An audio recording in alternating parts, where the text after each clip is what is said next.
Hello everyone, আজকে আমরা একটি এক্সটেনশন সম্পর্কে কথা বলবো। যেই এক্সটেনশনের মাধ্যমে আমরা বুঝতে পারবো বায়ারের ওয়েবসাইট কি সিএমএস দিয়ে তৈরি, উনার ওয়েবসাইটে এসইও করা আছে কিনা এবং উনি ওয়েবসাইটের জন্য গুগল অ্যাডস রান করছেন কিনা সহ উনার ওয়েবসাইটটি সম্পর্কে আরো বিস্তারিত আমরা এই এক্সটেনশনের মাধ্যমে জানতে পারবো। এখন মনে করেন আপনারা স্ক্রিনে আমার এই ওয়েবসাইটটি দেখতে পাচ্ছেন। এখন এই ওয়েবসাইটটি কি সিএমএস দিয়ে তৈরি বা এই ওয়েবসাইটে এসইও করা আছে কিনা সেটি আপনারা বুঝতে পারবেন না যদি বায়ারের ওয়েবসাইট হয়। আর অন্য যদি ওয়েবসাইটে যান, মনে করেন এটি বায়ারের ওয়েবসাইট, সো বায়ারের ওয়েবসাইটে আপনি যে এসইও সার্ভিসটি প্রোভাইড করবেন বা ওনার ওয়েবসাইটের জন্য আপনি গুগল অ্যাডস সার্ভিস প্রোভাইড করতে চাচ্ছেন, কিন্তু আপনি বুঝতে পারছেন না ওনার ওয়েবসাইটে কি আদৌ এসইও করা আছে কিনা, কিংবা গুগল অ্যাডস সার্ভিসের জন্য যে উনাকে আউটরিচ করবেন উনি গুগল অ্যাডস আগে থেকেই রান করছে কিনা এবং ওনার ওয়েবসাইটটি কি সিএমএস দিয়ে তৈরি, তো সে সম্পর্কে আমাদেরকে প্রথমে চেক করে নিতে হবে। সো এই চেকিং এর জন্য আমরা একটা এক্সটেনশন ইউজ করব, যেই এক্সটেনশনের মাধ্যমে আমরা বুঝতে পারবো যে বায়ারের ওয়েবসাইট কি সিএমএস দিয়ে তৈরি এবং ওনার ওয়েবসাইটে এসইও করা আছে কিনা, কিংবা ওনার ওয়েবসাইটে গুগল অ্যাড সার্ভিসটা উনি করছেন কিনা। মানে ওনার ওয়েবসাইট সম্পর্কে বিস্তারিত আপনার একটু ধারণা থাকতে হবে, তাহলে ওনাকে আউটরিচ করা আপনার জন্য ইজি হবে। সো এই কাজটি করার জন্য একটি এক্সটেনশনের প্রয়োজন হবে এবং সেই এক্সটেনশনের নাম হচ্ছে ওয়েবপ্লিজার, WAPPALYZER, ওয়েবপ্লিজার। ওয়েবপ্লিজার এক্সটেনশনটি আপনাকে আগে থেকেই অ্যাড করে রাখতে হবে আপনার গুগল ক্রোমের সাথে। সো আপনি জাস্ট গুগলে এসে সার্চ করবেন ওয়েবপ্লিজার লিখে, তারপর সার্চ করার পর দেখবেন যে Wappalyzer technology profile Chrome Web Store, এখানে ক্লিক করতে হবে। ক্লিক করার পর এখানে একটি অপশন আসবে add to Chrome. Add to ক্রোমে ক্লিক করে এটা আপনার গুগল ক্রোমের সাথে এড করে নিতে হবে।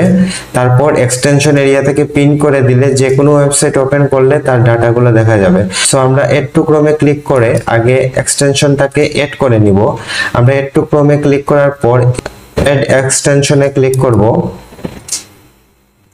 ক্লিক করার পর একটু সময় নেবে এবং সেটি গুগল ক্রোমের সাথে এড হয়ে যাবে। এড হয়ে যাওয়ার পর আমরা এক্সটেনশনটিকে পিন করে নেব। ডাউনলোড কমপ্লিটেড, ডাউনলোড হয়ে গেছে। এখন আমরা এক্সটেনশনটিকে পিন করে দিব। উপরে এক্সটেনশন এরিয়া থেকে ওয়েবপ্লিজার টেকনোলজি নামে যে এক্সটেনশনটি রয়েছে ওয়েবপ্লিজার, সো ওয়েবপ্লিজারের এক্সটেনশনটাকে আমরা জাস্ট পিন করে দিব।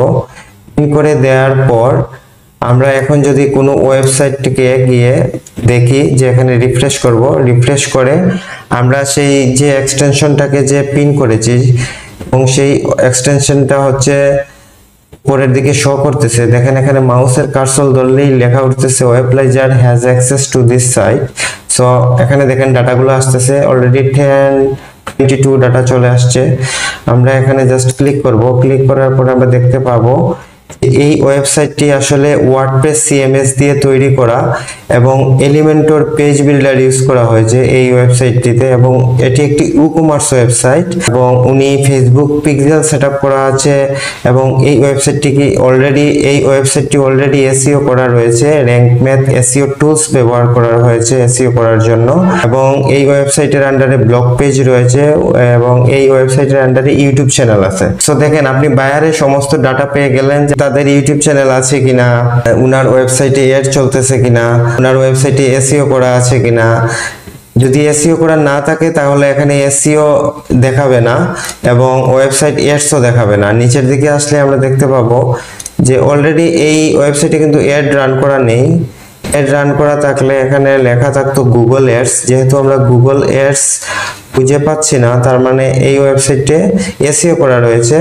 এই যে rank math SEO plugin use করা আছে, তো সবকিছুই ঠিক আছে। বাট এই যে ওনার ইউটিউব চ্যানেল আছে, এখন যারা ওয়েবসাইট ভিজিট করতে গিয়ে যাদের ইউটিউব চ্যানেল আছে তাদেরকে ইউটিউব এসইওর জন্য কিন্তু আউটরিচ করা যাবে এবং চেক করা যাবে যে ওনার ওয়েবসাইটের মাধ্যমে ওনার ইউটিউব চ্যানেল আছে কিনা, ওনার ওয়েবসাইটে এসইও করা আছে কিনা, ওনার ফেসবুকে পিক্সেল সেটআপ করা আছে কিনা, ওয়েবসাইট কি সিএমএস দিয়ে তৈরি। তো সম্পূর্ণ হচ্ছে ডাটাগুলো এখান থেকে পাওয়ার পর এখন আপনি ক্লায়েন্টকে আউটরিচ করা আপনার জন্য ইজি হয়ে যাবে এবং ওনাকে বুঝাতে পারবেন। যেমন এই ওয়েবসাইটে গুগল অ্যাডস এর কোনো পেইড অ্যাডভার্টাইজিং চলছে না, তার মানে গুগল অ্যাডস যদি পেইড অ্যাডভার্টাইজিং চলতো তাহলে এখানে গুগল অ্যাডস এর তো যে এখানে গুগল অ্যাডস চলতেছে। আমরা আরেকটি ওয়েবসাইট দেখব এবং এই ওয়েবসাইটে আমরা দেখতেছি যে এক্সটেনশনে যদি ক্লিক করি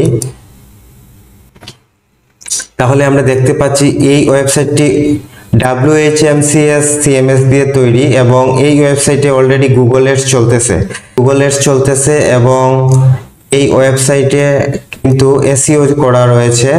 তো এইভাবে আমরা চেক করব যে বায়ারের কোন ওয়েবসাইটে এসইও করা আছে। যদি এসইও করা থাকে এসইও শব্দটি লেখা থাকবে এবং যদি এসইও করা থাকে তাহলে এসইও টুলস দেখাবে যে কোন এসইও টুলস ব্যবহার করে এসইও করা হয়েছে এবং যদি গুগল অ্যাডস সার্ভিসটি যদি গুগল অ্যাডস করা থাকে এই ওয়েবসাইটের জন্য তাহলে গুগল অ্যাডসও দেখাবে এবং ইউটিউব চ্যানেল থাকলে ইউটিউব চ্যানেলও দেখাবে। এখানে ইউটিউব চ্যানেল দেখাচ্ছে না, তার মানে এই কোম্পানির ইউটিউব চ্যানেল নেই। তো ঠিক একইভাবে কিন্তু আমরা মূলত ওয়েবসাইটে এসইও চেক করব যে উনার ওয়েবসাইটে এসইও করা রয়েছে কিনা, উনার ইউটিউব চ্যানেল আছে কিনা, উনার ওয়েবসাইটে গুগল অ্যাডস প্রয়োজন আছে কিনা। গুগল অ্যাডস তো আছেই, আর যদি না থাকে তাহলে আপনি গুগল অ্যাডস এর জন্য ওনাকে আউটরিচ করতে পারেন। তো মেইন কথা হচ্ছে এসইও করা রয়েছে কিনা। এই এক্সটেনশনটি ব্যবহার করার মাধ্যমে আপনি ওয়েবসাইটের সকল ডাটা দেখতে পারবেন এবং তার মাধ্যমে আপনি যে কোনো ক্লায়েন্টকে আউটরিচ করা আপনার জন্য ইজি হয়ে যাবে। ভিডিওটি যদি ভালো লাগে অবশ্যই একটি লাইক দিবেন এবং চ্যানেলটি সাবস্ক্রাইব করে রাখবেন যাতে পরবর্তীতে আরো আপডেটেড ভিডিওগুলো আপনাদের সামনে শো হয়। ধন্যবাদ।